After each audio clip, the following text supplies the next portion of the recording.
আমার নবী মা হারা ইতিম, বাবা হারা ইতিম। নবী বলে আমি দুনিয়াতে এসে একবার আব্বা বলে ডাক দিতে পারি না। এর উম্মতেরা 6 বছরে মা হারায় ফেললাম, 8 বছরে আমার দাদাকে হারায় ফেললাম। আমার আরবের মধ্যে কেউ নাই, চারদিকে আমার দুশ্মন। আমি কালেমার দাওয়াত নিয়ে কোথায় যাব? মায়ার নবী দৌড়াইয়া মানুষের দ্বারে দ্বারে গিয়া গোপনে গোপনে দাওয়াত দেয়।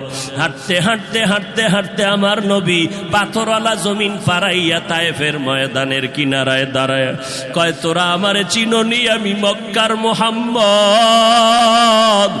আমি এক আল্লাহর দাওয়াত দিয়ে আসছি, গ্রহণ করো। এই আসমানের মালিক আমার আল্লাহ, এই জমিনের মালিক আমার আল্লাহ। ওই একটা আল্লাহ, আর কোন আল্লাহ নাই। ওই আসমানের মালিকের পক্ষ থেকে আসছি, কবুল করে নাও।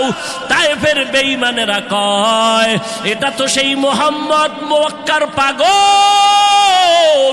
বাচ্চাদের ডেকে বলে, পাথর মেরে মেরে মুহাম্মদের তাড়াইয়া দাও। যেই নবীর শরীরের মধ্যে মশামাছি পড়া হারাম, মেঘের খণ্ড ছায়া দেয়, আমার নবী যেন কষ্ট না পায়।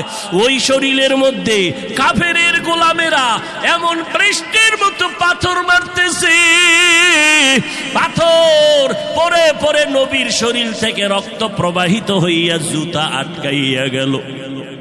মায়ার নবী কান্না করেন, আর কদম বাড়াইয়া বাড়াইয়া মক্কার দিকে রওনা হলে আবার যত দূর যায় আবার তায়েফের জমিনের দিকে তাকায়।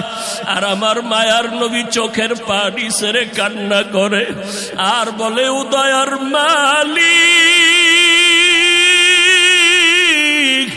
তুমি একটু এদের দিলে রহম দাও। আল্লাহ সাথে সাথে জিবরাইলের পাঠায় দিয়া কয়, জিবরাইল, আমি আমার নবীর কান্না সইতে পারি না, যাও যাও। মুসা নবী আমার আশেক, ঈসা নবী আমার আশেক, ইব্রাহিম আমার আশেক, আর আমি আল্লাহ নিজে মুহাম্মদের আশেক। আমার নবীর কান্না সইতে পারি না, জলদি করে যাও রে জিবরাইল। নবীর অনুমতি নিয়া তায়েফের জমিন উল্টাইয়া তায়েফের মানুষগুলো ধ্বংস করে দাও।